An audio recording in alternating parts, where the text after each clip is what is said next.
আসসালামু আলাইকুম, welcome back to my Facebook page শখের খামার। তো আশা করি সবাই ভালো আছেন। আলহামদুলিল্লাহ আমি ভালো আছি।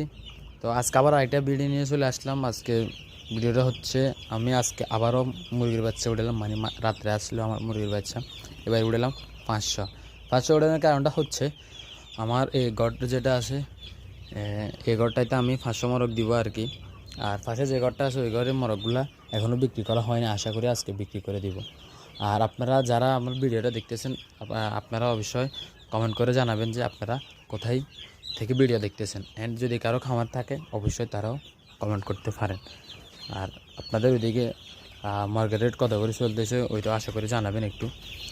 বেসিক্যালি একটা কথা বলতে চাচ্ছি, কথাটা হচ্ছে এখন বর্তমানে যে অবস্থা চলতেছে আর কি আমাদের খামার নিয়ে, মানে মোরগ লালন পালন করাটা খুবই কষ্টকর হয়ে যেতেছে।